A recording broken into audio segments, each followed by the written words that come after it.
बंदन पाद पंकज बंदन सिमरो अंगद दोख निकंदन दोख निकंदन अमरदास गुर हृदय त्यामो हृदय त्यामो श्री गुरु रामदास गुण गावो श्री गुरु रामदास गुण गावो गुरु अर्जन विघ्नन के नाशक विघ्नन के नाशक गुरु हर गोबिंद शोभ मत प्रकाश शोभ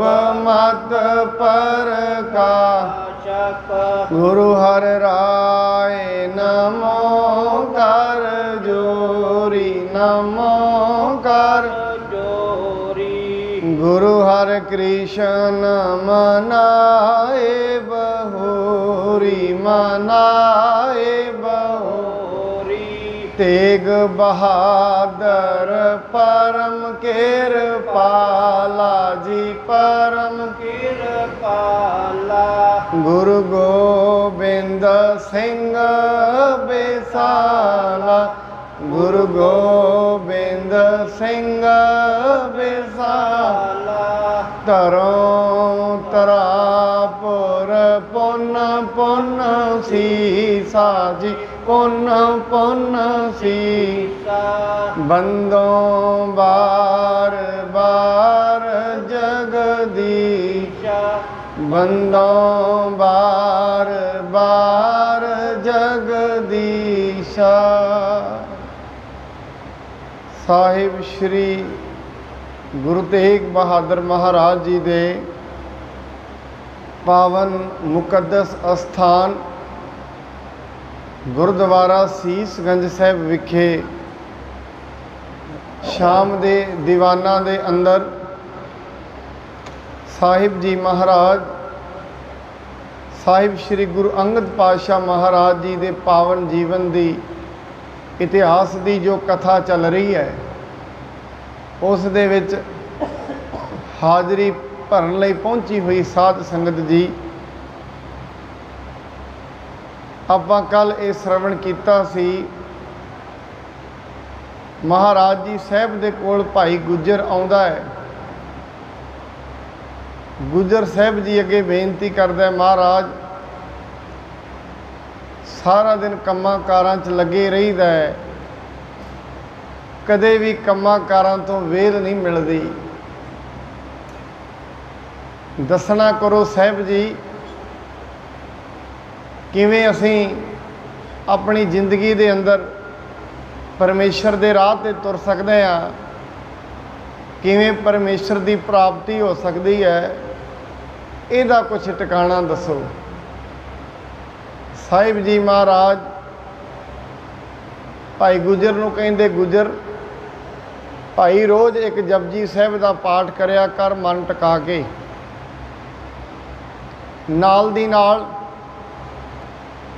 एक पढ़ दो पढ़ जिन्नी वारी हो सके जपजी साहिब दा पाठ करिया कर और कदे कदे उहदे अर्थ भी विचारने ने अते गरीब ते दया करनी है अगर तेरे कोल कोई गरीब काम करवाउण लई आउंदा है उहनूं गरीब समझ के उहदे तो माया भी नहीं लैनी इस तरीके दी साहिब जी महाराज भाई गुजर नूं दुनिया तो पार होने का तरीका दस रहे ने आओ हुण जिवें अगे कथा चलेगी बड़े प्रेम सहित सत्कार दे नाल श्रवण करिए कथा आरंभ करन तो पहला गुरु जी वालों बख्शे हुए गुरमंत्र दे नाल सांझ पाइए सतनाम श्री वाहेगुरु साहिब एक बारी होर जपीए सतनाम श्री वाहेगुरु ਸਾਹਿਬ ਜੀ। ਬੈਠ ਗਇਓ ਡਿਗ ਸਿੱਖ ਗਨ ਹੇਰੇ, ਕਰੈ ਪਰਸਪਰ ਸੇਵ ਕਨੇਰੇ। ਮਹਾਰਾਜ ਜੀ ਦੇ ਕੋਲ ਕੱਲ ਆਪ ਜੀ ਨੇ ਸ਼ਰਵਣ ਕੀਤਾ ਹੈ, ਇੱਕ ਧੀਂਗਾ ਨਾਮ ਦਾ ਸਿੱਖ ਚੱਲ ਕੇ ਆਉਂਦਾ ਹੈ, ਜਿਹੜਾ ਆਪਣੀ ਕਿਰਤ ਨਾਈ ਦੀ ਕਰਦਾ ਹੈ, ਨਾਈ ਦੀ ਕਿਰਤ ਕਰਦਾ ਹੈ। ਤੇ ਉਹ ਮਹਾਰਾਜ ਜੀ ਦੇ ਕੋਲ ਆਇਆ, ਸੱਚੇ ਪਾਤਸ਼ਾਹ ਜੀ ਤੋਂ ਉਪਦੇਸ਼ ਲੈਣਾ ਚਾਹੁੰਦਾ ਹੈ। ਇਸ ਕਰਕੇ ਮਹਾਰਾਜ ਜੀ ਦੇ ਕੋਲ ਬੈਠਾ ਤੇ ਵੇਖਦਾ ਹੈ ਸੰਗਤ ਕਿਵੇਂ ਮਹਾਰਾਜ ਜੀ ਦੇ ਕੋਲ ਸੇਵਾ ਕਰਦੀ ਹੈ, ਕਿੰਨੇ ਪ੍ਰੇਮ ਉਤਸ਼ਾਹ ਦੇ ਨਾਲ ਸੰਗਤ ਸਾਹਿਬ ਜੀ ਦੇ ਦਰ 'ਤੇ ਸੇਵਾ ਉਤਸ਼ਾਹ ਭਰ ਕੇ ਕਰ ਰਹੀ ਹੈ। ਇਹ ਸਾਰੀਆਂ ਚੀਜ਼ਾਂ ਭਾਈ ਧੀਂਗਾ ਉੱਥੇ ਵੇਖ ਰਿਹਾ ਹੈ। ਤਿੰਨ ਮਹਿ ਮਿਲ ਸੇਵਾ ਕਹੋ ਲਾਗਿਓ, ਭਲੀ ਜਾਣ ਕਰੋ ਔਰ ਅਨੁਰਾਗਿਓ। ਇਹ ਸਮਝ ਕੇ ਇਹ ਜਿਹੜੀ ਸੇਵਾ ਹੈ ਇਹ ਮੇਰੇ ਵਾਸਤੇ ਭਲੀ ਹੈ, ਔਰ ਇਹ ਸੇਵਾ ਮੇਰੇ ਵਾਸਤੇ ਭਲੀ ਹੈ। ਪ੍ਰਸੰਨ ਹੋਇਆ ਆਪਣੇ ਅੰਦਰ ਤੇ ਗੁਰੂ ਸਾਹਿਬ ਜੀ ਦੇ ਦਰ 'ਤੇ ਸੇਵਾ ਕਰਨ ਲੱਗ ਪਿਆ ਹੈ।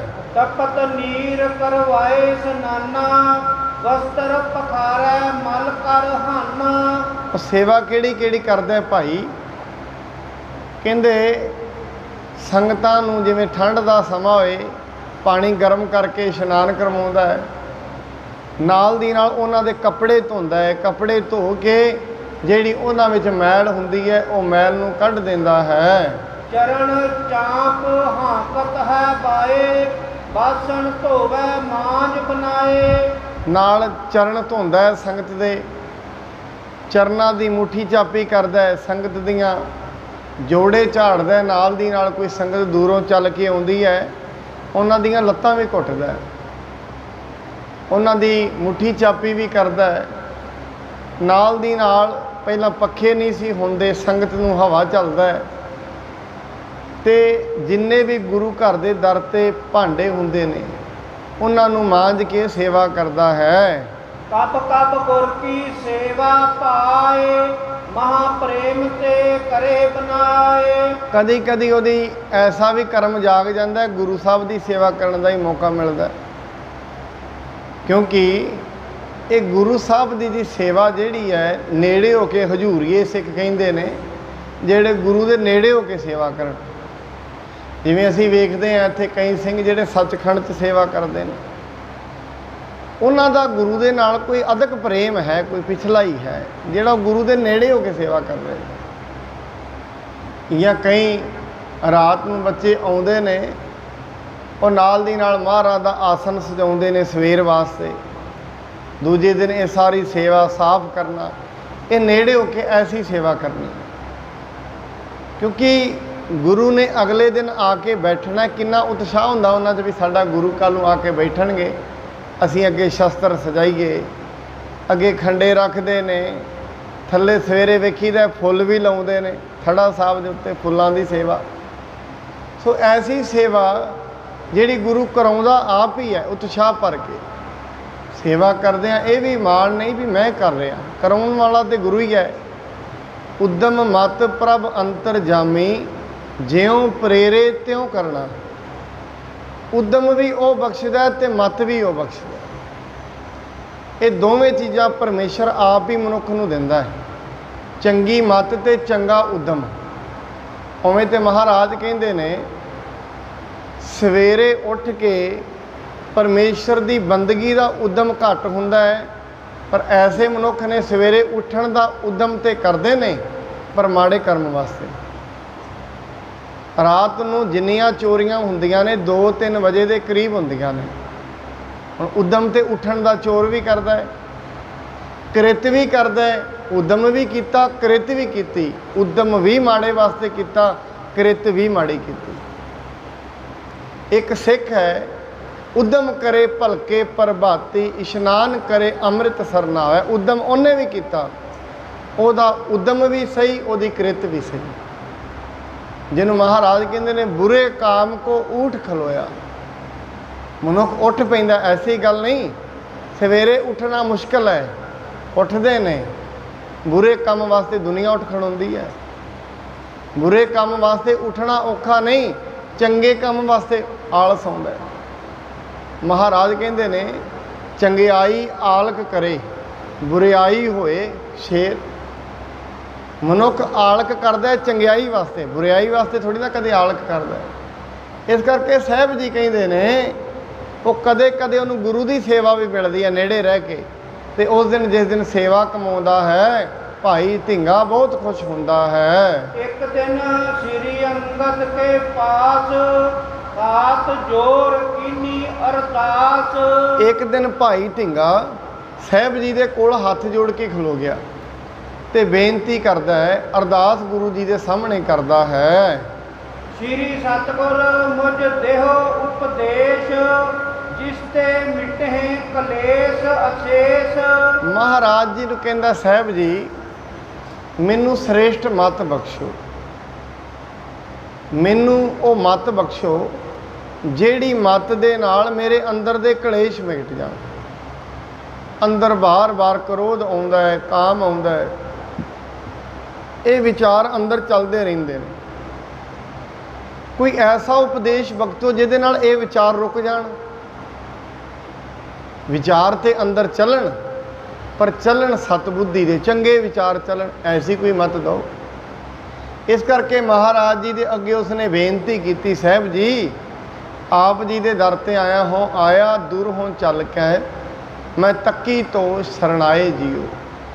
मैं आशा रखी चित में, मेरा सबो दुख गवाए जियो। मैं आशा रख के आया, किरपा करो साहब जी मेरे जिन्ने भी कल कलेश ने उन्होंने दूर करने वाली मैनू मत बख्शो।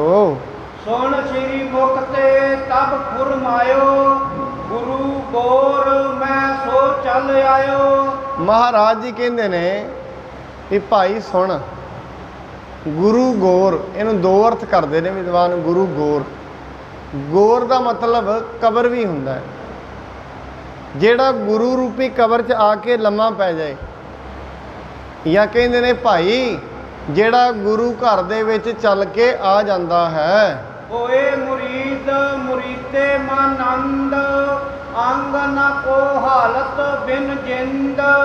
वो मुरीद बन जाए, जिमें गोर दे विच कबर दे विच पिया होया मुर्दा नहीं ना अंग हिलाउंदा। क्यों नहीं हिलाउंदा?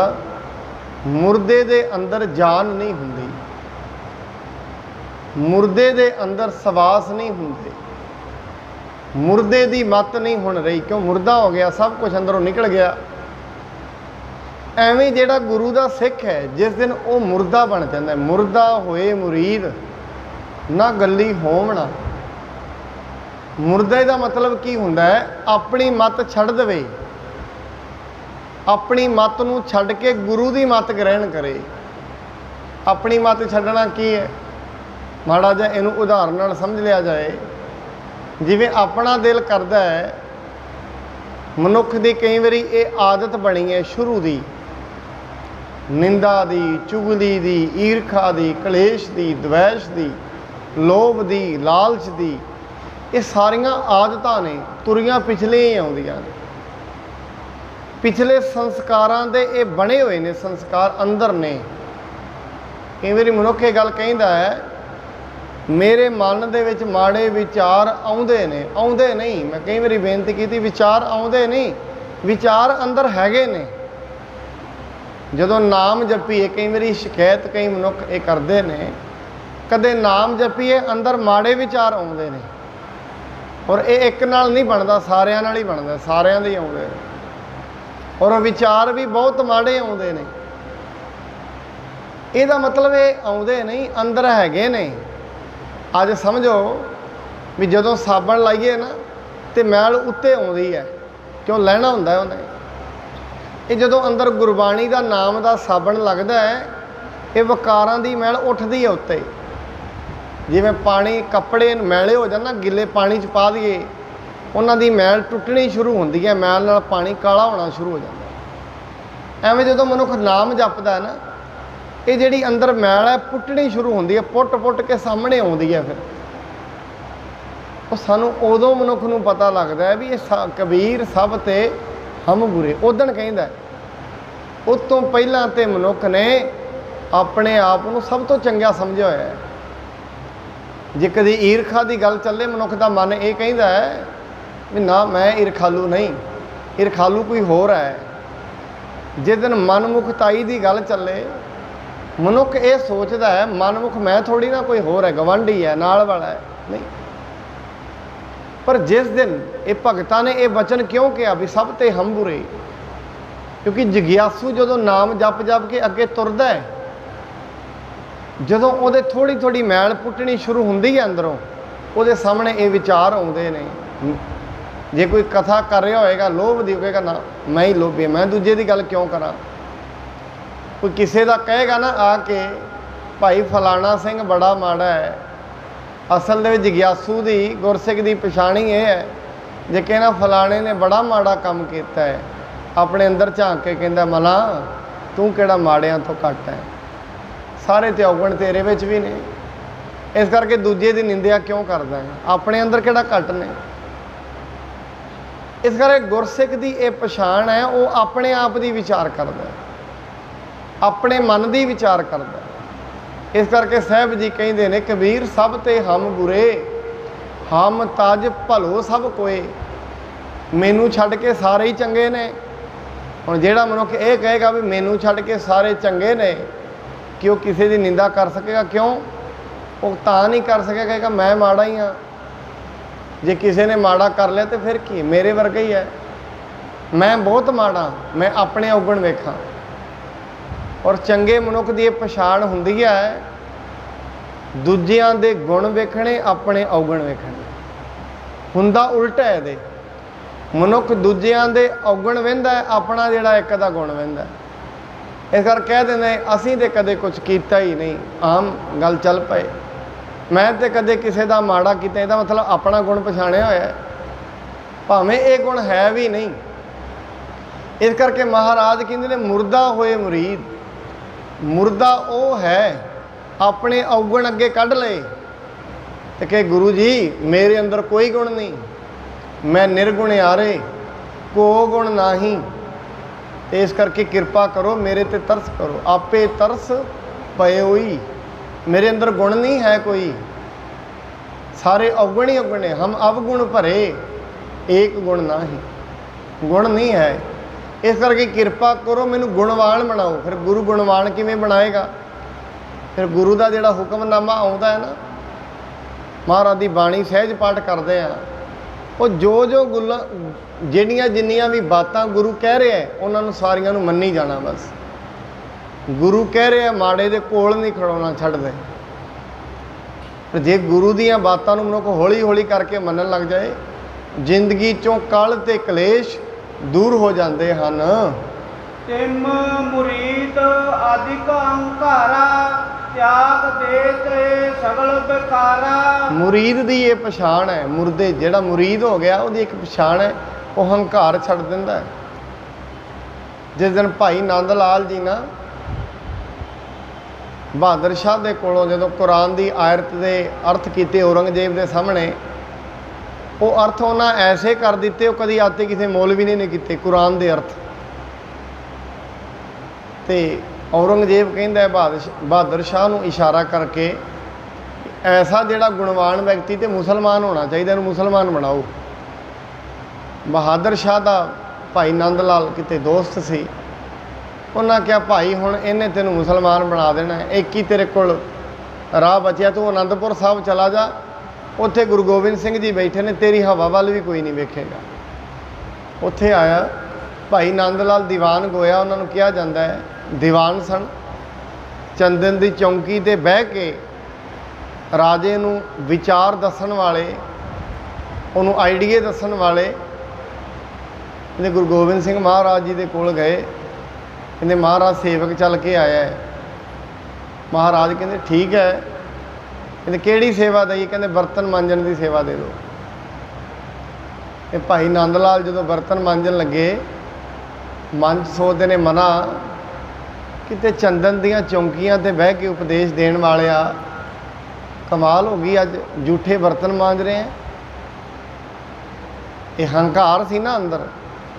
ਗੁਰੂ ਜੀ ਕਹਿੰਦੇ ਨੇ क्योंकि महाराज चाहते ने पर जो तो भांडा साफ नहीं ना हुंदा ਉਹਦੇ ਵਿੱਚ कोई भी चीज़ पाओ खराब ही हो जाएगी, ਉਹਨੂੰ भी गंदली कर देगा।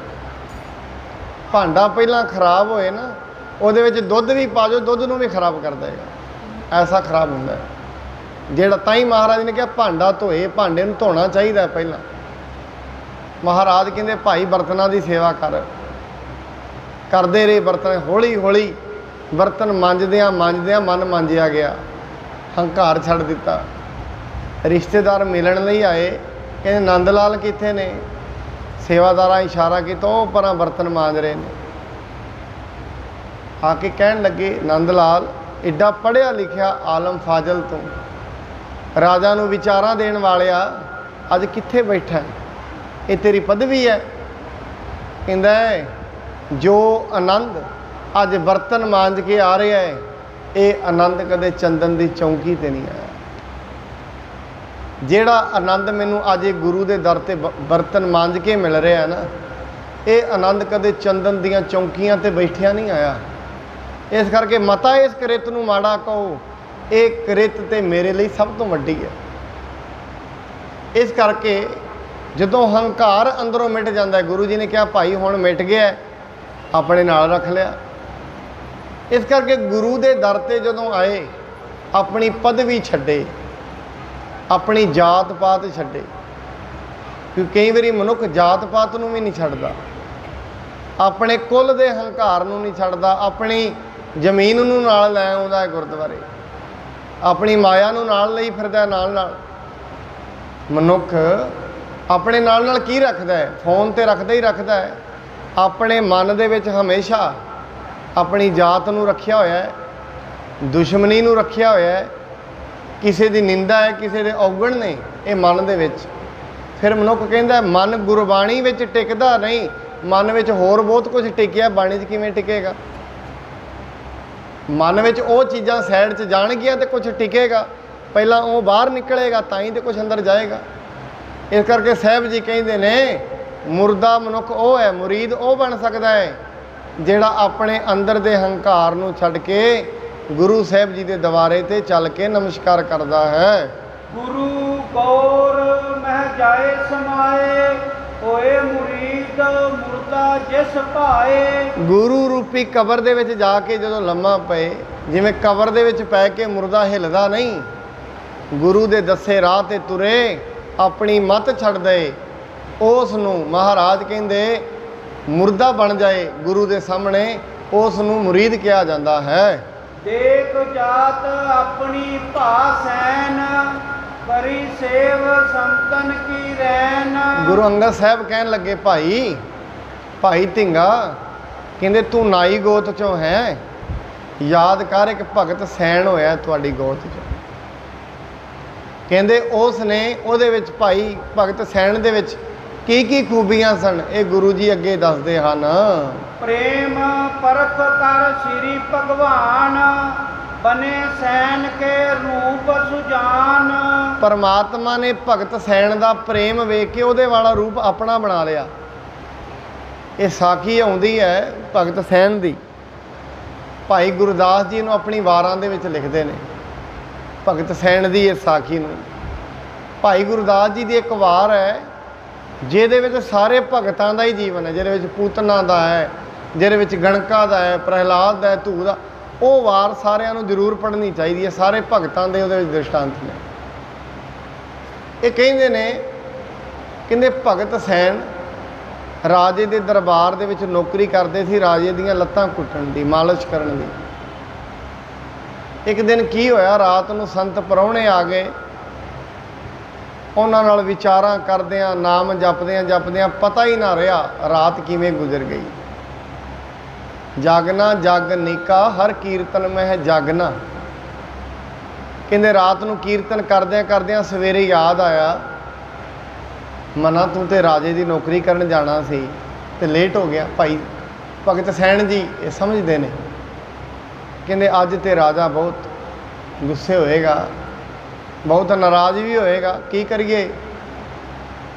कहंदे भगत सैन उधर ये विचारां कर रहे, इधर राजे दे कोल परमात्मा भगत सैन का रूप धार के राजे की सेवा कर रहे हैं। ਉਹਦੀਆਂ ਲੱਤਾਂ ਘੁੱਟ ਰਿਹਾ। ਪਰਮਾਤਮਾ ਭਗਤ ਸੈਣ ਦਾ ਪ੍ਰੇਮ ਵੇਖ ਕੇ, ਇਹ ਕੋਈ ਅਤਕਥਨੀ ਨਹੀਂ, ਭਾਈ ਗੁਰਦਾਸ ਜੀ ਨੇ ਇਹਨੂੰ ਆਪਣੀ ਵਾਰਾਂ ਵਿੱਚ ਲਿਖਿਆ। ਉਹ ਪੂਰੀ ਵਾਰ ਹੈ ਭਗਤ ਸੈਣ ਦੀ। ਕਹਿੰਦੇ ਪਰਮਾਤਮਾ ਮੁੱਠੀ ਚਾਪੀ ਕਰ ਰਿਹਾ, ਕਰਦਾ ਰਿਹਾ।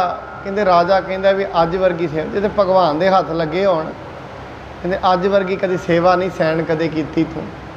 ਖੁਸ਼ ਹੋ ਕੇ ਆਪਣਾ ਜਿਹੜਾ ਹਾਰ ਸੀ ਨਾ ਉਹਦੇ ਪਰਮੇਸ਼ਰ ਦੇ ਗਲੇ ਵਿੱਚ ਪਾ ਦਿੱਤਾ। ਕਹਿੰਦੇ ਸੈਣ ਜਾ। ਭਗਤ ਸੈਣ ਬੜਾ ਨਿਰਾਸ਼ ਹੋਇਆ।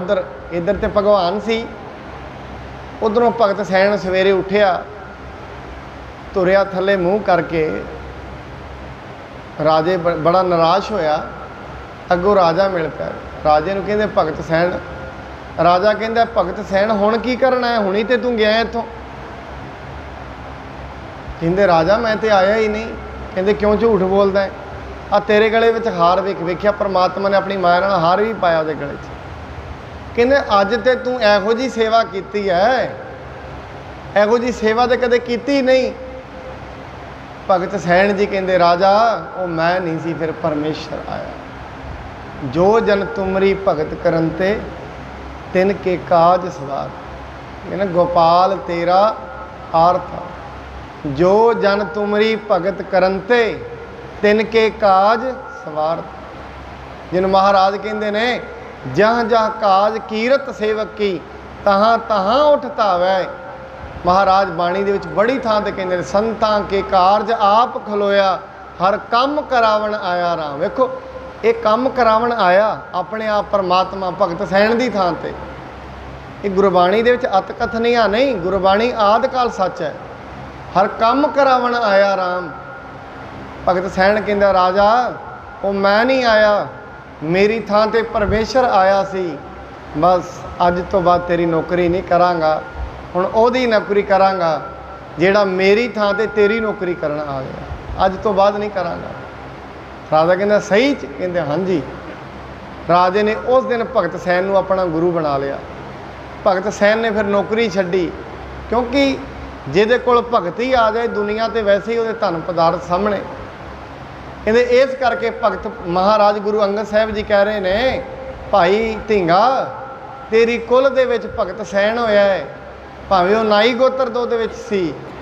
ਸੈਣ ਨਾਈ ਬੁਤਕਾਰਿਆ ਉਹ ਘਰ ਘਰ ਸੁਣਿਆ। ਕਹਿੰਦੇ ਸੈਣ ਨਾਈ ਸੀ ਪਰ ਵੇਖ ਲਓ ਸਾਰੀ ਦੁਨੀਆ ਦੇ ਵਿੱਚ ਉਹਦਾ ਨਾਮ ਹੋਇਆ।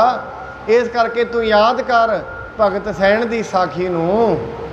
ਰਾਣੇ ਰਾਣੇ ਕੋ ਇਸ ਗੀਤ ਰਝਾਇਓ, ਬਖਸ਼ੀ ਤਬ ਕਵਾਏ ਹੁਲਸਾਇਓ। ਇਸ ਤਰੀਕੇ ਨਾਲ ਰਾਜੇ ਨੂੰ ਖੁਸ਼ ਕੀਤਾ ਪਰਮਾਤਮਾ ਭਗਤ ਸੈਣ ਨੇ।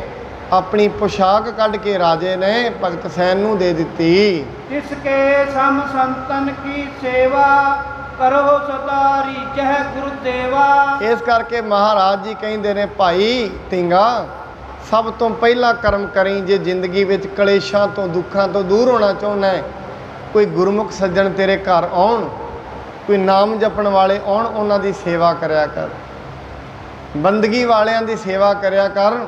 ਬੰਦਗੀ ਵਾਲਿਆਂ ਦੀ ਸੇਵਾ ਤੈਨੂੰ ਪਾਰ ਉਤਾਰਾ ਕਰ ਦੇਗੀ। ਸੋਨਾ ਉਪਦੇਸ਼ ਕਮਾਵਨ ਕੀਨ, ਧਰਿਓ ਪ੍ਰੇਮ ਸਿੱਖੀ ਪਦ ਲੀਨ। ਗੁਰੂ ਸਾਹਿਬ ਦਾ ਇਹ ਉਪਦੇਸ਼ ਸੁਣ ਕੇ ਭਾਈ ਧੀਂਗੇ ਨੇ ਉਦਣ ਹੀ ਕਮਾਉਣਾ ਸ਼ੁਰੂ ਕਰ ਦਿੱਤਾ। ਉਸੇ ਦਿਨ ਤੋਂ ਗੁਰੂ ਸਾਹਿਬ ਜੀ ਨੇ ਜੋ ਦੱਸਿਆ ਉਹ ਰੀਤ ਕਰਨੀ ਸ਼ੁਰੂ ਕਰ ਦਿੱਤੀ ਹੈ। ਸਭ ਕੁਟੰਬ ਕੋ ਭਇਓ ਉਧਾਰ, ਜਿਮ ਕਾਸ਼ਟ ਸੇ ਲੋਹ ਪਾਰ। ਆਪ ਤੇ ਭਾਈ ਧੀਂਗਾ ਪਾਰ ਉਤਾਰਾ ਉਹਦਾ ਹੋਇਆ, ਨਾਲ ਨਾਲ ਪਰਿਵਾਰ ਦਾ ਵੀ ਹੋ ਗਿਆ। ਜਿਨੀ ਨਾਮ ਧਿਆਇਆ ਗਏ ਮਸ਼ੱਕਤ ਕਾਲ, ਨਾਨਕ ਤੇ ਮੁਖ ਉਜਲੇ ਕੀਤੀ ਛੁੱਟੀ ਨਾ। ਆਪ ਤੇ ਉਹ ਉਧਰੇ, ਆਪ ਤੇ ਉਹਨਾਂ ਨੇ ਜ਼ਿੰਦਗੀ 'ਚ ਆਪਣਾ ਨਾਮ ਤੇ ਕੀਤਾ ਆਪਣੀ ਜ਼ਿੰਦਗੀ 'ਚ ਆਪ ਤੇ ਬਹੁਤ ਕੁਝ ਕਮਾਇਆ। ਜਿਹੜੇ ਉਹਨਾਂ ਦੇ ਨਾਲ ਰਹਿਣ ਵਾਲੇ ਸੀ, ਪਰਿਵਾਰ ਵਾਲੇ ਸੀ, ਮੰਨੈ ਪਰਿਵਾਰ ਹੈ ਸਾਧਾਰ, ਪਰਿਵਾਰ ਦਾ ਵੀ ਸੁਧਾਰ ਹੋ ਗਿਆ। ਮਾਰੀ ਬਾਣੀ ਤੇ ਕਹਿੰਦੀ ਹੈ ਗੁਰਮੁਖ 21 ਕੁੱਲ ਤਰਾਵੈ। 21 ਕੁੱਲਾਂ ਦਾ ਉਧਾਰ ਹੋ ਜਾਂਦਾ ਹੈ ਜੇ ਇੱਕ ਕੁੱਲ ਦੇ ਵਿੱਚ ਇੱਕ ਮਨੁੱਖ ਨਾਮ ਜਪਣ ਵਾਲਾ ਹੋ ਜਾਏ। ਜੇ ਕਿਸੇ ਕੁੱਲ ਦੇ ਵਿੱਚ ਇੱਕ ਮਨੁੱਖ ਨਾਮ ਜਪੇ, ਉਹਦੀਆਂ ਮਹਾਰਾਜ ਕਹਿੰਦੇ ਪਿਤਰੀ ਹੋਏ ਉਧਾਰੋ। ਉਹਨਾਂ ਦੇ ਤੇ ਪਿਤਰਾਂ ਦਾ ਵੀ ਉਧਾਰ ਹੋ ਜਾਂਦਾ ਜਿਹੜਾ ਇੱਕ ਮਨੁੱਖ ਨਾਮ ਜਪ ਲਏ। ਉਸ ਕੁੱਲ ਦੀ ਏਡੀ ਵੱਡੀ ਬਾਤ ਹੈ। ਇਸ ਕਰਕੇ ਸਾਹਿਬ ਜੀ ਕਹਿੰਦੇ ਨੇ ਭਾਈ ਧਿੰਗੇ ਨੇ ਗੁਰੂ ਸਾਹਿਬ ਜੀ ਦਾ ਉਪਦੇਸ਼ ਕਮਾਉਣਾ ਕੀਤਾ, ਉਹਦਾ ਪਰਿਵਾਰ ਵੀ ਨਾਲ ਨਾਲ ਉਹਦਾ ਪਾਰ ਉਤਾਰਾ ਹੋ ਗਿਆ। ਪਾਰੋ ਜੁਲਕਾ ਨਾਮ ਸੋ ਆਇਓ, ਸੁਣ ਜਸ ਕੋ ਮਿਲਵੇ ਲਲਚਾਇਓ। ਇੱਕ ਦੂਜਾ ਸਿੱਖ ਹੁਣ ਹੋਰ ਆਇਆ, ਪਹਿਲਾਂ ਗੁੱਜਰ ਆਇਆ, ਫਿਰ ਭਾਈ ਧਿੰਗਾ ਆਇਆ, ਹੁਣ ਇੱਕ ਦੂਜਾ ਸਿੱਖ ਆਇਆ ਪਾਰੋ ਜੁਲਕਾ। ਇਹਨੇ ਗੁਰੂ ਸਾਹਿਬ ਜੀ ਦਾ ਜਸ ਸੁਣਿਆ ਬੜੇ ਲੋਕਾਂ ਤੋਂ। ਜਸ ਸੁਣ ਕੇ ਮਹਾਰਾਜ ਜੀ ਦੀ ਦੂਰ ਦੂਰ ਤੋਂ ਵਡਿਆਈ ਸੁਣੀ।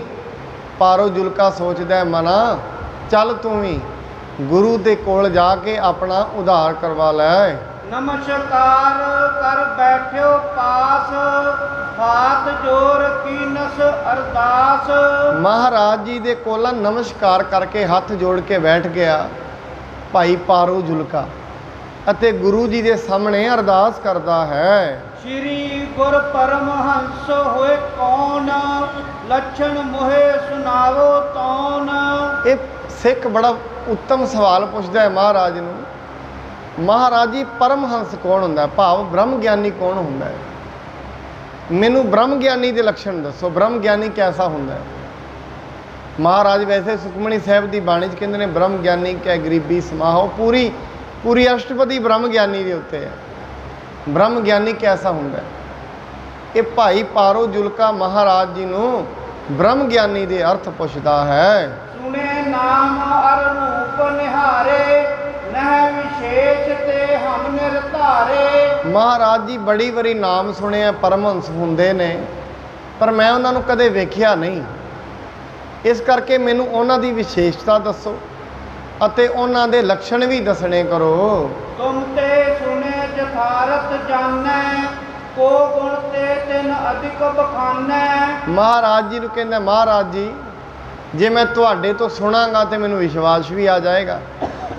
ਇਸ ਕਰਕੇ ਮੈਨੂੰ ਦੱਸੋ ਵੀ ਕਿਹੜੇ ਗੁਣ ਹੁੰਦੇ ਨੇ ਮਨੁੱਖ ਦੇ ਵਿੱਚ, ਉਹ ਕਿਹੜੇ ਗੁਣ ਨੇ ਜਿਨ੍ਹਾਂ ਕਰਕੇ ਮਨੁੱਖ ਦੂਜਿਆਂ ਨਾਲੋਂ ਵੱਡਾ ਹੋ ਜਾਂਦਾ।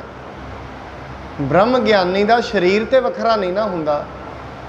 ਜਿਹੜੇ ਗੁਰਮੁਖ ਹੁੰਦੇ ਨੇ, ਜਿਹਨੂੰ ਮਹਾਰਾਜ ਬਾਣੀ ਗੁਰਮੁਖ ਜਨਮ ਸਵਾਰ ਦਰਗਾਹ ਚੱਲਿਆ, ਜਿਹੜੇ ਗੁਰਮੁਖ ਹੁੰਦੇ ਨੇ ਉਹਨਾਂ ਦੀ ਕੋਈ ਅੱਖਾਂ ਤੇ ਅਲੱਗ ਨਹੀਂ, ਸਰੀਰ ਤੇ ਐਸਾ ਹੀ ਹੈ। ਸਿਰਫ ਉਹਨਾਂ ਦੀ ਸੋਚਣੀ ਸੁਰਤ ਅੱਗੇ ਚਲੀ ਗਈ, ਸੁਰਤ ਦੁਨੀਆ ਦੇ ਵਿੱਚੋਂ ਫਸੀ ਨਹੀਂ। ਜਿਵੇਂ ਆਮ ਮਨੁੱਖ ਦੀ ਸੁਰਤ ਦੁਨੀਆ ਵਿੱਚ ਫਸ ਜਾਂਦੀ ਹੈ। ਜਿਹੜੇ ਆਪਾਂ ਕਹਿੰਦੇ ਆ ਮਹਾਰਾਜ ਜੀ ਬੰਧਨ ਕੱਟੋ, ਮੇਰੇ ਬੰਧਨਾਂ ਨੂੰ ਕੱਢ ਦਿਓ। ਬੰਧਨ ਕੋਈ ਸਰੀਰ ਨੂੰ ਪਏ ਹੋਏ ਨੇ?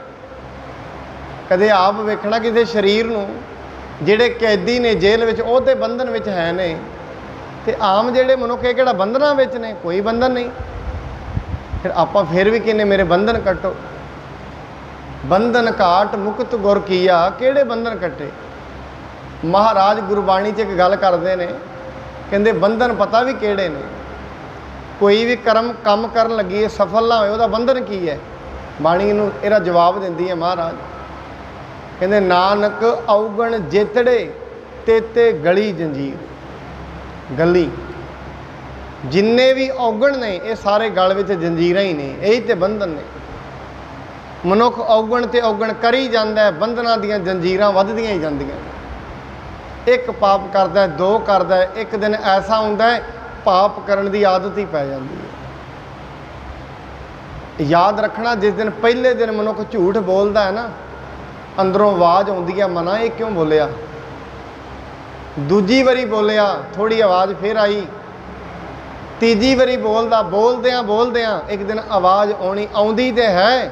ਆਪਣੇ ਆਤਮਾ ਦੀ ਆਵਾਜ਼ ਨੂੰ ਮਨੁੱਖ ਦੱਬ ਹੀ ਲੈਂਦਾ ਹੈ, ਇਹਦਾ ਮਨ ਦੱਬ ਲੈਂਦਾ। ਲੇਲੇ ਕੋ ਚੁੰਘੈ ਨਿਤ ਭੇੜ, ਇਹ ਦੱਬ ਲੈਂਦੀ ਹੈ ਮਾਇਆ ਮਨੁੱਖ ਦੀ ਆਤਮ ਦੀ ਆਵਾਜ਼ ਨੂੰ ਬੰਦ ਕਰ ਦਿੰਦੀ ਹੈ। ਇਸ ਕਰਕੇ ਸਾਹਿਬ ਜੀ ਨੂੰ ਪੁੱਛਦਾ ਹੈ ਮਹਾਰਾਜ ਮੈਨੂੰ ਦੱਸੋ, ਉਹਨਾਂ ਦੇ ਗੁਣ ਦੱਸਣੇ ਕਰੋ ਜਿਹਦੇ ਨਾਲ ਮੈਨੂੰ ਉਹਨਾਂ ਦੀ ਪਹਿਚਾਣ ਹੋ ਜਾਵੇ। ਸ਼੍ਰੀ ਅੰਗਦ ਸੁਖ ਮਤ ਜੁਗਤ ਹੇਰਾ, ਹਿਤ ਉਪਦੇਸ਼ ਕਹਿਓ ਤਿਸ ਬੇਰਾ। ਮਹਾਰਾਜ ਜੀ ਨੇ ਵੇਖਿਆ ਵੀ ਇਹ ਉਪਦੇਸ਼ ਲੈਣ ਜੋਗਾ ਹੈ, ਇਹ ਸੰਭਾਲ ਲਏਗਾ ਉਪਦੇਸ਼ ਨੂੰ, ਇਹਨੂੰ ਦੇਣਾ ਚਾਹੀਦਾ ਉਪਦੇਸ਼। ਕਿਉਂਕਿ ਬਾਣੀ ਇਹ ਗੱਲ ਕਹਿੰਦੀ ਹੈ ਜ਼ਿਮੀਦਾਰ ਬੀਜ ਉੱਥੇ ਪਾਉਂਦਾ ਹੈ ਜਿੱਥੇ ਉੱਗਣ ਦੀ ਆਸ ਹੋਏ। ਕੱਲਰ ਦੀ ਧਰਤੀ ਦੇ ਵਿੱਚ ਕੋਈ ਬੀਜ ਨਹੀਂ ਪਾਉਂਦਾ। ਬੀਜ ਉੱਥੇ ਬੀਜਣਾ ਚਾਹੀਦਾ ਜਿੱਥੇ ਆਸ ਹੋਏ ਇਹ ਉੱਗ ਜਾਏਗਾ। ਬਾਣੀ ਕਹਿੰਦੀ ਹੈ ਜੇ ਬਿਨਾਂ ਗਾਹਕ ਤੋਂ ਗੁਣ ਦੇ ਦੇਗਾ ਉੱਗੇ ਗਣਗੇ। ਇਸ ਕਰਕੇ ਕਈ ਵਾਰੀ ਅਸੀਂ ਦੇਖਦੇ ਹਾਂ ਮਨੁੱਖ ਨੂੰ ਕਈ ਵਾਰੀ ਕੋਈ ਗੱਲ ਦੱਸੀਏ ਗੁਰੂ ਦੀ, ਉਹ ਲੈਣਾ ਨਹੀਂ ਚਾਹੁੰਦਾ, ਧੱਕੇ ਨਾਲ ਬੈਠਾ ਰਹਿੰਦਾ। ਫਿਰ ਵੀ ਇਹਦਾ ਮਤਲਬ ਕੀ ਹੈ? ਲੈਣਾ ਨਹੀਂ ਚਾਹੁੰਦਾ। ਜੇ ਲੈਣਾ ਹੀ ਨਹੀਂ ਚਾਹੁੰਦਾ ਫਿਰ ਇਹਦੇ ਅੰਦਰ ਉੱਗੇਗਾ ਵੀ ਨਹੀਂ। ਗੁਰਬਾਣੀ ਦੇ ਉਪਦੇਸ਼ ਉਹਦੇ ਅੰਦਰ ਫਲੀਭੂਤ ਹੁੰਦੇ ਨੇ ਜਿਹਦੇ ਅੰਦਰ ਲੈਣ ਦੀ ਇੱਛਾ ਹੁੰਦੀ ਹੈ। ਉਹਨੂੰ ਤੇ ਗੁਰੂ ਦੇ ਹੁਕਮਨਾਮੇ ਵੀ ਸੱਟ ਮਾਰਦੇ ਰਹਿੰਦੇ ਨੇ।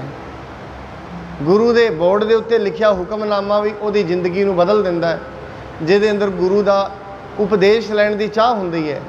ਇਸ ਕਰਕੇ ਸਾਹਿਬ ਜੀ ਕਹਿੰਦੇ ਨੇ ਕਿ ਇਹ ਲੱਗਦਾ ਅਧਿਕਾਰੀ ਪੁਰਸ਼ ਹੈ, ਇਸ ਨੂੰ ਗਿਆਨ ਦੇ ਦੇਣਾ ਚਾਹੀਦਾ ਹੈ।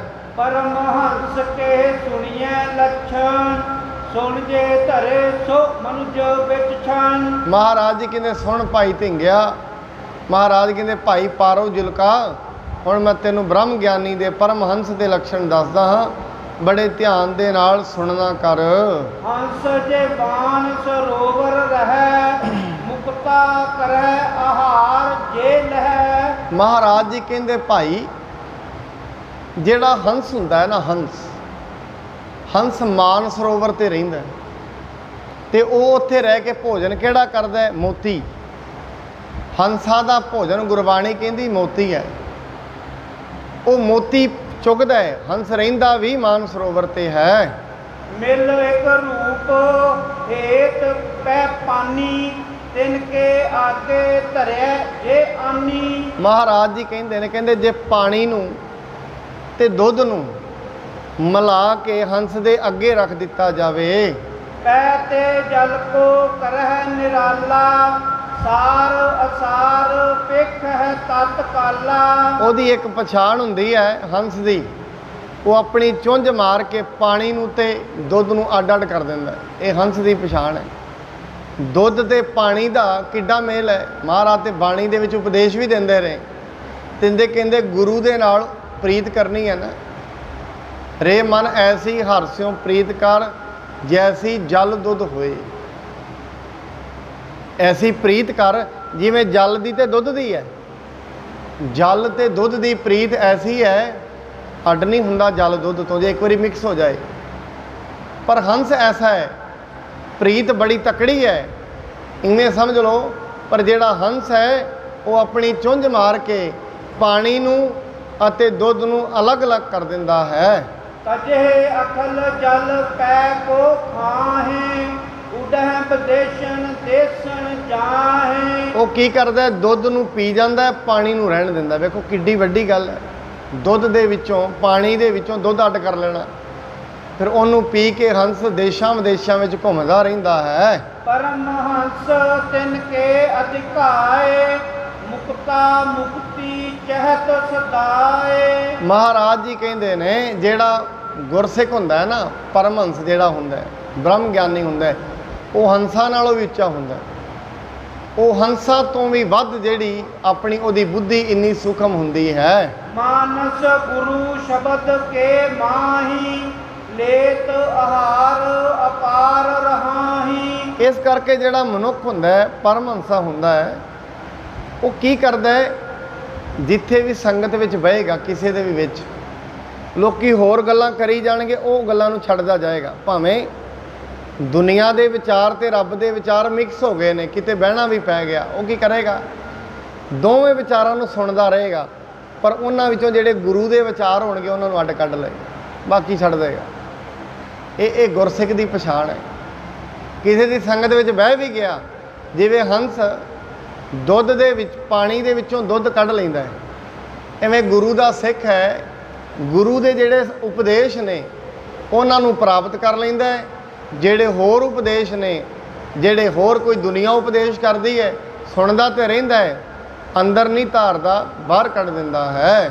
ਦੇਹ ਆਤਮਾ ਮਿਲ ਇੱਕ ਭਏ, ਬਿਨ ਵਿਚਾਰ ਕਿਨ ਨਹਿ ਲਖ ਲਏ। ਕਹਿੰਦੇ ਇੱਕ ਹੋਰ ਵੇਖੋ, ਆ ਦੇਹ ਤੇ ਆਤਮਾ ਹੈ ਨਾ ਜਿਹੜੀ, ਇਹ ਇੱਕ ਮਿਕ ਹੋ ਗਏ ਨੇ। ਮਨੁੱਖ ਨੂੰ ਇਵੇਂ ਲੱਗਦਾ ਹੈ ਇਹ ਦੇਹ ਹੈ, ਮੈਂ ਦੇਹ ਹਾਂ। ਤਾਂ ਹੀ ਕਰਕੇ ਮਨੁੱਖ ਪਤਾ ਕੀ ਕਹਿੰਦਾ, ਅੱਜ ਮੇਰੇ ਸੱਟ ਵੱਜੀ ਹੈ, ਸਰੀਰ ਦੇ ਸੱਟ ਵੱਜੇ। ਮਨੁੱਖ ਕੀ ਕਹਿੰਦਾ ਹੈ, ਅੱਜ ਮੇਰੇ ਸੱਟ ਵੱਜੀ ਹੈ। ਸੱਟ ਉਹਨੂੰ ਨਹੀਂ ਵੱਜੀ ਜਿਹਨੂੰ ਵੱਜਣੀ ਚਾਹੀਦੀ ਹੈ, ਸੱਟ ਤੇ ਸਰੀਰ ਨੂੰ ਵੱਜੀ ਹੈ। ਪਰ ਮੇਰੇ ਦਾ ਮਤਲਬ ਕੀ, ਮਨੁੱਖ ਨੇ ਆਪਣੇ ਆਪ ਨੂੰ ਸਰੀਰ ਸਮਝ ਲਿਆ, ਸਰੀਰ ਨਹੀਂ ਹੈ। ਗੁਰੂ ਜੀ ਕਹਿੰਦੇ ਪਰਮਹੰਸ ਕੀ ਹੈ, ਭਾਵੇਂ ਦੇਹ ਤੇ ਆਤਮ ਇਕੱਠੇ ਹੀ ਰਹਿੰਦੇ ਨੇ, ਪਰ ਪਰਮਹੰਸ ਇਹਨਾਂ ਨੂੰ ਅਲੱਗ-ਅਲੱਗ ਕਰ ਦਿੰਦਾ ਹੈ। ਤਿੰਨ ਕਉ ਪ੍ਰਿਥਮੈ ਹੋਤ ਵਿਚਾਰ, ਤਿੰਨ ਪ੍ਰਤ ਦਹ ਨਾ ਰਹਿ ਇੱਕ ਸਾਰ। ਕਹਿੰਦੇ ਉਹਦੀ ਜਿਹੜੀ ਪ੍ਰੀਤ ਹੈ ਉਹ ਕਾਇਆ ਦੇ ਨਾਲ ਨਹੀਂ ਰਹਿੰਦੀ, ਕਾਇਆ ਤੋਂ ਅਲੱਗ ਹੋ ਜਾਂਦੀ। ਆਪਾਂ ਸਵੇਰੇ ਵੀ ਬੇਨਤੀ ਕਰ ਰਹੇ ਸੀ, ਇਹ ਜਿਹੜਾ ਸਰੀਰ ਹੈ ਨਾ, ਇਹ ਐਵੇਂ ਹੈ ਜਿਵੇਂ ਇਹ ਮਕਾਨ ਹੈ। ਅਸੀਂ ਮਕਾਨ ਦੇ ਵਿੱਚ ਰਹਿੰਦੇ, ਅਸੀਂ ਤੇ ਮਕਾਨ ਨਹੀਂ, ਮਕਾਨ ਅੱਡ ਹੈ, ਅਸੀਂ ਅੱਡ।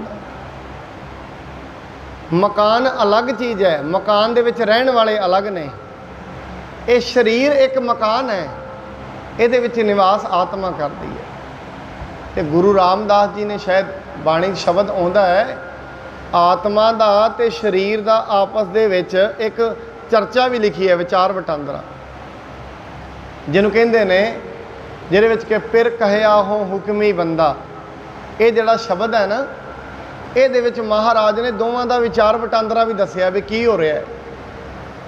ਹੁਣ ਆਤਮਾ ਜਿਹੜੀ ਦੇਹ ਕਹਿੰਦੀ ਹੈ, ਆਤਮ ਨੂੰ ਵੀ ਤੂੰ ਸਦਾ ਮੇਰੇ ਨਾਲ ਰਹਿ, ਪਰ ਆਤਮ ਅੱਗੋਂ ਕਹਿੰਦੀ ਹੈ, ਕਹਿੰਦੇ ਮੈਂ ਤੇ ਹੁਕਮ ਦੇ ਵਿੱਚ ਵੱਜੀ ਹੋਈ ਹਾਂ, ਕੀ ਕਰਾਂ। ਜਿਸ ਦਿਨ ਉਹ ਮਾਲਕ ਦਾ ਹੁਕਮ ਆਉਣਾ ਹੈ, ਘੱਲੇ ਆਵੇ ਨਾਨਕਾ ਸੱਦੇ ਉੱਠੀ ਜਾਏ, ਤੇਰੇ ਨਾਲ ਮੇਰਾ ਸਾਥ ਨਹੀਂ ਬਣਨਾ। ਕਿਉਂ, ਮੈਂ ਹੁਕਮ 'ਚ ਵੱਜੀ ਹੋਈ ਹਾਂ। ਜਿਸ ਦਿਨ ਉਹਦਾ ਹੁਕਮ ਆਉਣਾ ਹੈ, ਤੈਨੂੰ ਛੱਡਣਾ ਪੈਣਾ, ਮੈਨੂੰ ਮੈਂ ਛੱਡ ਜਾਣਾ ਤੈਨੂੰ। ਇਸ ਕਰਕੇ ਸਰੀਰ ਇੱਥੇ ਰਹਿ ਜਾਂਦਾ ਹੈ, ਉਹ ਨਿਕਲ ਜਾਂਦੀ ਹੈ ਇਹਦੇ ਵਿੱਚ। ਆਤਮ ਜਿਹੜੀ ਹੈ ਉਹ ਇਵੇਂ ਹੈ ਜਿਵੇਂ ਮਨੁੱਖ ਮਕਾਨ ਦੇ ਵਿੱਚ ਰਹਿੰਦਾ ਹੈ, ਤੇ ਸਰੀਰ ਤੇ ਇੱਕ ਮਕਾਨ ਹੈ। ਤੇ ਇਹ ਕਈ ਵਾਰੀ ਐਸੇ ਮਕਾਨ ਸਾਨੂੰ ਮਿਲੇ ਨੇ, ਪਹਿਲੀ ਵਾਰੀ ਨਹੀਂ ਮਿਲਿਆ ਇਹ ਮਕਾਨ। ਇਹ ਜਿਹੜੀ ਅੰਦਰ ਜੀਵ ਆਤਮਾ ਹੈ, ਭਾਵੇਂ ਇੱਕ ਸਮਝ ਰਹੀ ਹੈ, ਮਨੁੱਖ ਦੀ ਜਿਹੜੀ ਅੰਦਰੋਂ ਜੀਵ ਆਤਮਾ ਤੇ ਦੇਹ, ਇਹ ਜੀਵ ਆਤਮਾ ਕਿਉਂ ਕਿਹਾ ਜਾਂਦਾ? ਵੈਸੇ ਤੇ ਆਤਮਾ ਹੀ ਨੇ ਸਾਰੀਆਂ, ਇਹਨੂੰ ਜੀਵ ਕਿਉਂ ਕਿਹਾ ਜਾਂਦਾ ਹੈ ਵਿੱਚ? ਕਿਉਂਕਿ ਇਹਦੇ ਤੇ ਮਾੜੇ ਸੰਸਕਾਰਾਂ ਦੀ ਪਰਤ ਜੰਮ ਗਈ, ਜਿਹਨੂੰ ਕੂੜ ਦੀ ਕੰਧ ਕਿਹਾ ਜਾਂਦਾ ਹੈ।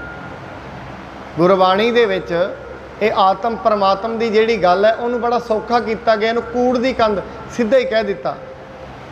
ਇਹ ਜਿਹੜੀ ਆਤਮ ਦੇ ਉੱਤੇ ਪਰਤ ਜੰਮ ਗਈ ਹੈ, ਮਾੜੇ ਵਿਚਾਰਾਂ ਦੀ, ਹਉਮੈ ਦੀ, ਹੰਕਾਰ ਦੀ, ਇਹਦੇ ਕਰਕੇ ਇਹ ਜੀਵ ਆਤਮਾ ਬਣ ਗਈ। ਜਿਸ ਦਿਨ ਉਹ ਟੁੱਟ ਜਾਂਦੀ ਹੈ, ਆਤਮ ਬਣ ਜਾਂਦਾ। ਇਸ ਕਰਕੇ ਮਹਾਰਾਜ ਜੀ ਕਹਿੰਦੇ ਜਿਹੜੇ ਪਰਮਹੰਸ ਹੁੰਦੇ ਨੇ, ਉਹ ਆਪਣੇ ਆਪ ਨੂੰ ਸਰੀਰ ਕਾਇਆ ਨਹੀਂ ਜਾਣਦੇ। ਪ੍ਰਥਮ ਨਾ ਹੋਤੀ ਭਵਿਖਿਆ ਨਾ ਰਹਿ, ਮਦ ਕਤੋ ਸਾਚੀ ਤਿਸ ਕਹੈ। ਕਹਿੰਦੇ ਜਿਹੜੀ ਦੇਹ ਹੈ, ਪਰਮਹੰਸ ਨੂੰ ਪਤਾ ਲੱਗ ਜਾਂਦਾ, ਉਹਦੀ ਇਹ ਲੱਛਣ ਹੈ। ਜਿਹੜਾ ਪਰਮਹੰਸ ਹੋਏਗਾ ਨਾ, ਜਿਹੜਾ ਕੋਈ ਬ੍ਰਹਮ ਗਿਆਨੀ ਹੋਏਗਾ, ਉਹਦੇ ਦੋ ਹੀ ਲੱਛਣ ਨੇ। ਉਹ ਬਹੁਤ ਗੰਭੀਰ ਹੋਏਗਾ, ਹਰ ਗੱਲ ਤੇ ਇਹ ਨਹੀਂ, ਹਰ ਗੱਲ ਤੇ ਦੁਨੀਆ ਨਾਲ ਹੱਸ ਪਿਆ, ਦੁਨੀਆ ਨਾਲ ਬਹੁਤ ਗੰਭੀਰ। ਮਹਾਰਾਜ ਤੇ ਬਾਣੀ 'ਚ ਕਹਿੰਦੇ ਨੇ, ਉਹ ਐਸੇ ਹੁੰਦੇ ਨੇ, ਹੋਣ ਨਜ਼ਦੀਕ ਖੁਦਾਏ ਦੇ ਭੇਦ ਨਾ ਕਿਸੇ ਦੇਣ।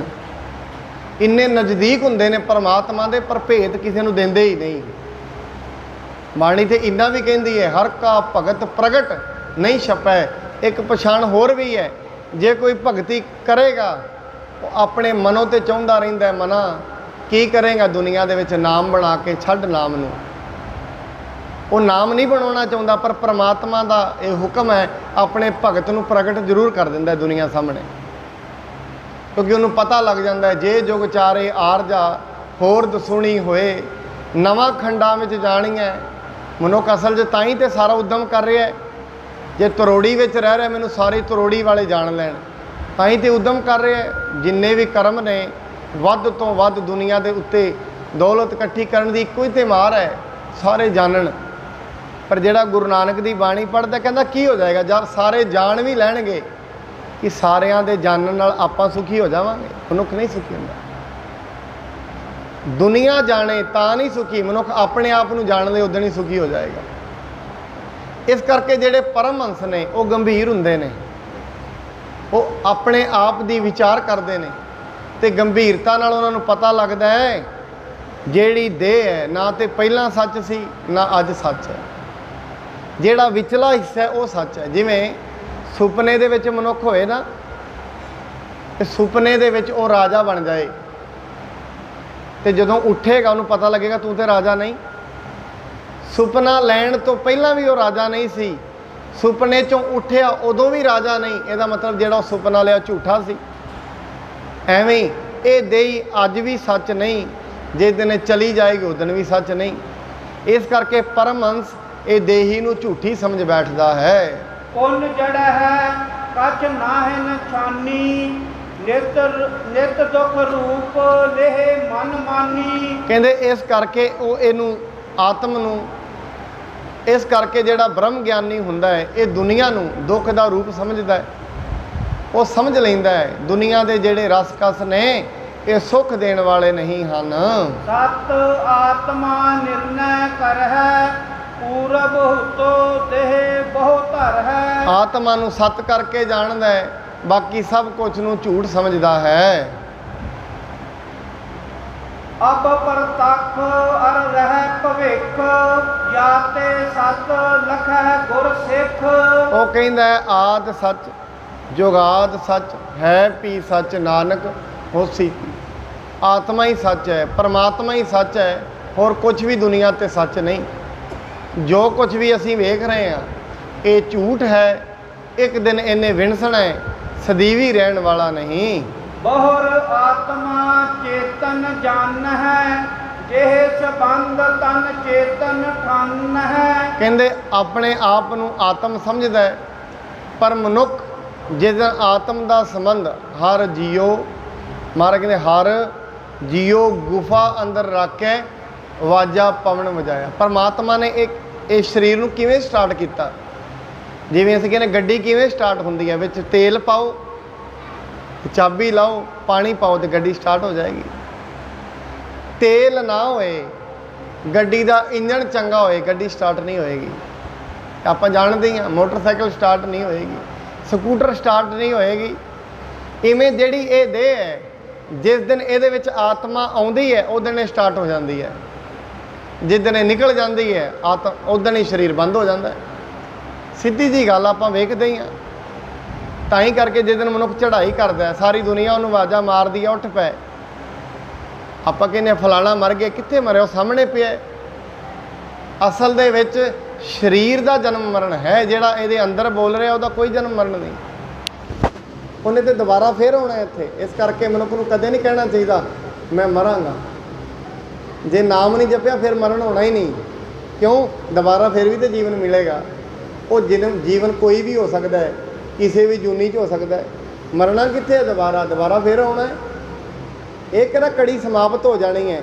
ਜਦੋਂ ਤਾਈਂ ਪਰਮੇਸ਼ਰ ਦੇ ਨਾਲ ਆਤਮਾ ਨਹੀਂ ਮਿਲਦੀ, ਜੀਵ ਆਤਮਾ ਨਹੀਂ ਮਿਲਦੀ, ਕੂੜ ਦੀ ਕੰਧ ਨਹੀਂ ਟੁੱਟਦੀ, ਇਹ ਤੇ ਗੇੜਾ ਬਣਿਆ ਹੀ ਰਹਿਣਾ, ਬਾਰ-ਬਾਰ ਆਈ ਜਾਣਾ, ਜਾਈ ਜਾਣਾ। ਪਰ ਇਸ ਚੀਜ਼ ਦੀ ਪਛਾਣ ਕਿਵੇਂ ਹੋਏ? ਜਿਸ ਦਿਨ ਮਨੁੱਖ ਨਾਮ ਜਪਦਾ ਹੈ ਨਾ, ਵਾਹਿਗੁਰੂ ਵਾਹਿਗੁਰੂ ਮੰਤਰ ਜਪੇਗਾ, ਹੌਲੀ ਹੌਲੀ ਇਹਦੇ ਅੰਦਰ ਇਹ ਗਿਆਨ ਦਾ ਪ੍ਰਕਾਸ਼ ਹੋਏਗਾ। ਅੰਤਰ ਆਪਣੇ ਆਪ ਨੂੰ, ਆਪਣੇ ਅੰਤਰ ਆਤਮੇ ਨੂੰ ਮਨੁੱਖ ਸਮਝਣਾ ਸ਼ੁਰੂ ਕਰਦਾ ਹੈ। ਹਰ ਕਾਵਨ ਚਖ ਆਦਰ ਕੀਕੇ, ਜਿਸ ਬਿਨ ਹੋਤ ਨਹੀਂ ਲਖ ਨੀਕੇ। ਪਰ ਮਨੁੱਖ ਕੀ ਕਰਦਾ ਹੈ? ਮਨੁੱਖ ਕਹਿੰਦਾ ਵੀ ਅਸਲ ਦੇ ਵਿੱਚ ਜੇ ਇਹਦੇ ਅੰਦਰ ਆਤਮਾ ਹੋਏ ਤਾਂ ਹੀ ਤੇ ਹੱਥ ਪੈਰ ਫੜਕਦੇ ਨੇ। ਜਿਵੇਂ ਆਪ ਜੀ ਹੁਣ ਬੈਠੇ ਹੋ, ਸੁਣ ਰਹੇ ਹੋ, ਹੱਥ ਉਰਾ ਕਰੋਗੇ, ਪਰਾਂ ਕਰੋਗੇ, ਕਿਵੇਂ ਹੋ ਰਿਹਾ? ਇਹਦੇ ਅੰਦਰ ਆਤਮਾ। ਜਿਸ ਦਿਨ ਇਹ ਨਿਕਲ ਜਾਏਗੀ ਹੱਥ ਫੜਕੇਗਾ ਨਹੀਂ, ਐਵੇਂ ਹੱਥ ਕਰੋਗੇ ਥੱਲੇ ਆ ਜਾਏਗਾ। ਉਹਦੇ ਮੁਰਦੇ ਦੇ ਹੱਥ ਨੂੰ ਉੱਤੇ ਚੁੱਕੋ, ਰੁਕਦਾ ਹੀ ਨਹੀਂ। ਇਹ ਹੱਥ ਨੂੰ ਕੌਣ ਰੋਕਦਾ ਹੈ? ਅੰਦਰ ਜੋਤ ਹੈ ਤੇ ਉਹ ਰੋਕਦੀ ਹੈ। ਹਰ ਜੀਓ ਗੁਫਾ ਅੰਦਰ ਰੱਖ ਕੇ, ਇਹਦੇ ਅੰਦਰ ਇੱਕ, ਇਹ ਜਿਹੜੀ ਗੁਫਾ ਹੈ ਨਾ ਸਰੀਰ, ਇਹਦੇ ਅੰਦਰ ਇੱਕ ਜੀਵ ਹੈ। ਤੇ ਇਹ ਜਿਹੜਾ ਸਾਰਾ ਕੁਝ ਪ੍ਰਮਾਤਮਾ ਨੇ ਸੈੱਟ ਕਿਵੇਂ ਕੀਤਾ? ਵਾਜਾ ਪਵਨ ਵਜਾਇਆ। ਅੰਦਰ ਹਵਾ ਚੱਲ ਰਹੀ ਹੈ, ਹਵਾ ਸਮਾਪਤ ਹੋ ਜਾਏਗੀ, ਵਾਜਾ ਬੰਦ ਹੋ ਜਾਏਗਾ। ਵਾਜੇ ਨੂੰ ਵਜਾਓ, ਕਦੋਂ ਤਾਈਂ ਵੱਜੇਗਾ? ਜਦੋਂ ਤਾਈਂ ਹਵਾ ਹੋਏਗੀ। ਵਾਜਾ ਆਪਣੇ ਆਪ ਨਹੀਂ ਵੱਜਦਾ, ਵਾਜਾ ਹਵਾ ਨਾਲ ਵੱਜਦਾ ਹੈ। ਇਹ ਸਰੀਰ ਵਾਜਾ ਹੈ, ਇਹਦੇ ਅੰਦਰ ਹਵਾ ਇਹਨੂੰ ਵਜਾਉਂਦੀ ਹੈ। ਹਵਾ ਨਾ ਜਾਏ ਵਾਜਾ ਨਹੀਂ ਵੱਜੇਗਾ। ਮਹਾਰਾਜ ਬਾਣੀ 'ਚ ਕਹਿੰਦੇ ਨੇ ਹਰ ਜੀਓ ਗੁਫਾ ਅੰਦਰ ਰੱਖੈ ਵਾਜਾ ਪਵਨ ਵਜਾਇਆ। ਇਸ ਕਰਕੇ ਮਨੁੱਖ ਨੂੰ ਇਵੇਂ ਲੱਗਦਾ ਹੈ ਇਹ ਜਿਹੜੇ ਹੱਥ ਪੈਰ ਫੜਕ ਰਹੇ ਨੇ, ਇਹਨਾਂ ਦੇ ਫੜਕਣ ਦਾ ਕਾਰਨ ਅੰਦਰ ਆਤਮਾ ਹੈ। ਉਨ ਆਤਮਾ ਕੋ ਰੂਪ ਆਨੰਦ, ਪਰਖਤ ਭਲੇ ਸਦਾ ਬਿਨ ਦੰਦ। ਇਸ ਕਰਕੇ ਆਤਮਾ ਦਾ ਜਿਹੜਾ ਰੂਪ ਹੈ ਉਹ ਆਨੰਦ ਦਾ ਹੈ। ਇਸ ਤੋਂ ਪਹਿਲਾਂ ਦੁੱਖ ਨੇ, ਸੁੱਖ ਨੇ, ਕਿਉਂਕਿ ਜੇ ਆਪਾਂ ਸੁੱਖ ਮੰਗਾਂਗੇ ਉਹਦਾ ਉਲਟਾ ਦੁੱਖ ਹੈ। ਐਵੇਂ ਰੱਖਣਾ ਜਿਵੇਂ ਚੰਦਰਮਾ ਹੈ ਨਾ, ਆਪਾਂ ਵੇਖ ਰਹੇ ਹਾਂ ਚੰਦਰਮਾ ਪਹਿਲਾਂ ਵੱਧਦਾ ਰਹਿੰਦਾ, ਵੱਧ ਕੇ ਇੱਕ ਦਿਨ ਆਪਾਂ ਜਿਹੜੀ ਰਾਤ ਆਉਂਦੀ ਹੈ ਪੂਰਨਮਾਸ਼ੀ ਦੀ, ਭਾਵ ਉਸ ਦਿਨ ਜਿਹੜੀ ਰਾਤ ਹੁੰਦੀ ਹੈ ਪੂਰੀ ਚਾਨਣੀ ਰਾਤ ਆਉਂਦੀ ਹੈ, ਫਿਰ 15 ਦਿਨ ਵਿਖਦਾ ਹੀ ਨਹੀਂ, ਹੌਲੀ ਹੌਲੀ ਮੱਸਿਆ ਦੀ ਰਾਤ ਆ ਜਾਂਦੀ ਹੈ। ਇੱਕ ਦਿਨ ਐਸੀ ਆਉਂਦੀ ਹੈ ਦੁਨੀਆ 'ਤੇ ਮੱਸਿਆ ਆ ਜਾਂਦੀ ਹੈ, ਇੱਕ ਦਿਨ ਚਾਨਣੀ ਰਾਤ ਹੁੰਦੀ ਹੈ। ਇੱਕ ਦਿਨ ਸੁੱਖ ਆਉਂਦੇ ਨੇ, ਇੱਕ ਦਿਨ ਦੁੱਖ ਵੀ ਆਉਂਦੇ ਨੇ। ਦੁਨੀਆ 'ਤੇ ਕਦੀ ਐਸਾ ਨਹੀਂ ਰਿਹਾ ਕਿ ਦੁਨੀਆ ਸਦਾ ਹੀ ਸੁੱਖ 'ਚ ਚੱਲੀ ਹੋਈ। ਜਿੰਨੇ ਵੀ ਅਸੀਂ ਇੱਥੇ ਸਰੀਰ ਬੈਠੇ ਹਾਂ, ਆਪਣੇ ਮਨ 'ਚ ਵਿਚਾਰ ਕਰਕੇ ਵੇਖਿਓ, ਕਦੀ ਸਰੀਰ 'ਚ ਸੀਮਿਤ ਰਹੇ ਅਸੀਂ? ਕਦੇ ਸੁੱਖ ਹੈ, ਕਦੀ ਦੁੱਖ ਹੈ। ਬਾਣੀ ਤੇ ਇਵੇਂ ਕਹਿੰਦੀ ਹੈ, ਯਤਨ ਵੀ ਸੁੱਖ ਦੇ ਕੀਤੇ, ਕੀ ਸਦੀਵੀ ਸੁੱਖ ਰਿਹਾ? ਨਹੀਂ ਰਿਹਾ। ਯਤਨ ਬਹੁਤ ਸੁੱਖ ਕੇ ਕੀਏ, ਦੁੱਖ ਕੋ ਕੀਓ ਨਾ ਕੋਏ। ਦੁੱਖ ਦਾ ਕੀਤਾ ਵੀ ਕੋਈ ਨਹੀਂ, ਮਿਲਿਆ ਫਿਰ ਵੀ। ਇਸ ਕਰਕੇ ਆਤਮਾ ਦਾ ਸਵਰੂਪ ਆਨੰਦ ਦਾ ਸਵਰੂਪ ਹੈ। ਵਿਸ਼ਯਨ ਵਿਖੈ ਆਨੰਦ ਕਲਪੰਤਾ, ਇਹੋ ਮਮ ਰੂਪ ਨਾ ਅਗਰ ਲਖੰਤਾ। ਇਸ ਕਰਕੇ ਹੁਣ ਲਾਸਟ ਤੇ ਮੈਂ ਆਪ ਜੀ ਨੂੰ ਬੇਨਤੀ ਕਰਾਂ, ਕਿਉਂਕਿ ਇਹ ਜਿਹੜੀ ਕਥਾ ਹੈ ਇਹ ਡੂੰਘੀ ਕਥਾ ਜਦੋਂ ਚੱਲਦੀ ਹੈ, ਅੰਦਰ ਆਤਮਾ ਨੂੰ ਸਮਝਣਾ, ਪਰਮਾਤਮਾ ਨੂੰ ਸਮਝਣਾ, ਇਹ ਥੋੜ੍ਹਾ ਜਿਹਾ ਸਤਰਕ ਹੋ ਕੇ ਬੈਠਣਾ ਪੈਂਦਾ, ਕਿਉਂਕਿ ਡੂੰਘੀ ਵਿਚਾਰ ਚੱਲਦੀ ਹੈ। ਇਹਦੇ ਵਿੱਚ ਉਹ ਕਹਿੰਦੇ ਨੇ ਜਿਹੜਾ ਵਿਸ਼ਿਆਂ ਦਾ ਸੁੱਖ ਹੈ, ਜਿਵੇਂ ਆਪ ਜੀ ਕਦੀ ਵੇਖੋ ਲੰਗਰ ਛਕੋ, ਪਹਿਲੀ ਬੁਰਕੀ ਪਾਓਗੇ ਆਨੰਦ ਜ਼ਿਆਦਾ ਆਏਗਾ, ਦੂਜੀ ਪਾਓਗੇ ਥੋੜ੍ਹਾ ਆਏਗਾ, ਤੀਜੀ ਪਾਓਗੇ ਘਟਦਾ ਹੀ ਜਾਏਗਾ। ਜਿਹੜਾ ਬ੍ਰਹਮ ਗਿਆਨੀ ਹੁੰਦਾ ਉਹਨੂੰ ਪਤਾ ਲੱਗ ਜਾਂਦਾ ਹੈ ਇਹ ਸਾਰਾ ਜਿਹੜਾ ਸੁੱਖ ਹੈ ਜਵਾਨ ਤਾਈਂ ਹੈ। ਸੁਣਾਂਗੇ ਆਏਗਾ, ਖਾਵਾਂਗੇ ਤੇ ਆਏਗਾ 2 ਮਿੰਟ ਦਾ ਹੈ। ਦੁਨੀਆ ਦੇ ਉੱਤੇ ਜਿੰਨੇ ਵੀ ਸੁੱਖ ਨੇ ਛਿਣ ਭੰਗਰ ਨੇ। ਨਵੀਂ ਕਾਰ ਲਈ ਜਾਏ ਨਾ, ਜਦੋਂ ਤਾਈਂ ਨਹੀਂ ਲਈ ਜਾਂਦੀ ਉਦੋਂ ਤਾਈਂ ਬਸ ਹੈ। ਜਿਸ ਦਿਨ ਲਈ ਗਈ ਉਹ ਉਦੋਂ ਹੀ ਸੁੱਖ ਹੈ, ਉਸ ਦਿਨ ਹੀ ਘਟਣਾ ਸ਼ੁਰੂ ਹੋ ਜਾਏਗਾ, ਫਿਰ ਅਗਲੀ ਇੱਛਾ ਜਾਗ ਪਏਗੀ। ਜਿਸ ਦਿਨ ਘਰ ਵਿੱਚ ਕੋਈ ਚੀਜ਼ ਨਾ ਹੋਏ, ਜਦੋਂ ਤਾਈਂ ਨਹੀਂ ਮਿਲਦੀ ਉਦੋਂ ਤਾਈਂ ਦੁੱਖ ਹੈ। ਜਿੱਦਣ ਮਿਲ ਗਈ ਉਦਣ ਸੁੱਖ ਹੈ, ਉਦੋਂ ਹੀ 2-4 ਮਿੰਟ ਵੀ ਹੁਣ ਮਿਲ ਗਈ, ਫਿਰ ਘਟਣਾ ਸ਼ੁਰੂ ਹੋ ਜਾਏਗਾ, ਦੂਜੀ ਚੀਜ਼ 'ਤੇ ਚੱਲ ਪਏਗਾ। ਇਸ ਕਰਕੇ ਜਿਹੜੇ ਵਿਸ਼ਿਆਂ ਦੇ ਸੁੱਖ ਨੇ ਇਹ ਤਾਂ ਥੋੜ੍ਹੇ ਨੇ, ਸਮੇਂ ਦੇ ਹਿਸਾਬ ਨਾਲ ਨੇ। ਇਸ ਕਰਕੇ ਜਿਹੜਾ ਬ੍ਰਹਮ ਗਿਆਨੀ ਹੈ ਉਹ ਇਹਨਾਂ ਨੂੰ ਕਲਪਿਤ ਸੁੱਖ ਸਮਝਦਾ, ਕਲਪਿਤ ਨੇ, ਸਦੀਵੀ ਨਹੀਂ ਨੇ। ਇਸ ਕਰਕੇ ਇਹਨਾਂ ਨੂੰ ਕਹਿੰਦਾ ਵੀ ਇਹ ਮੇਰਾ ਰੂਪ ਨਹੀਂ, ਇਹ ਆਨੰਦ ਨਹੀਂ ਹੈ, ਮੈਂ ਸਦੀਵੀ ਆਨੰਦ 'ਚ ਰਹਿਣਾ। ਔਰ ਮਨੁੱਖ ਹੈ ਨਾ ਜਿਹੜਾ, ਇਹਦੀ ਜਿਹੜੀ ਇੱਛਾ ਹੈ ਉਹ ਸਦੀਵੀ ਆਨੰਦ ਵਿੱਚ ਰਹਿਣ ਦੀ ਹੈ। ਅਤੇ ਮਨੁੱਖ ਨੇ ਇਹਦਾ ਸਾਧਨ ਪਤਾ ਵੀ ਕੀ ਬਣਾਇਆ ਸਦੀਵੀ ਆਨੰਦ 'ਚ ਰਹਿਣ ਦਾ। ਮਨੁੱਖ ਸੋਚਦਾ ਸ਼ਾਇਦ ਮੈਨੂੰ ਆਨੰਦ ਤਾਂ ਨਹੀਂ, ਮੇਰੇ ਕੋਲ ਮਕਾਨ ਛੋਟਾ ਹੈ। ਕਈਆਂ ਦਾ ਮਨੁੱਖ ਸੋਚਦਾ ਸ਼ਾਇਦ ਮੇਰੇ ਕੋਲ ਪੈਸਾ ਘੱਟ ਹੈ ਤਾਂ ਮੈਨੂੰ ਆਨੰਦ ਨਹੀਂ ਹੈ। ਐਸਾ ਨਹੀਂ ਹੈ। ਜਿਨ੍ਹਾਂ ਕੋਲ ਵੱਡੇ ਮਕਾਨ ਨੇ ਉਹਨਾਂ ਕੋਲ ਬੈਠ ਕੇ ਵੇਖੋ, ਉਹਨਾਂ ਨੂੰ ਵੀ ਐਵੇਂ ਹੀ ਲੱਗਦਾ ਹੈ ਮੇਰੇ ਕੋਲ ਅਜੇ ਛੋਟਾ ਹੈ, ਮੇਰਾ ਵੱਡਾ ਹੋਏ ਤਾਂ ਸੁਖੀ ਹੋਵਾਂ। ਐਸਾ ਹੀ ਹੈ।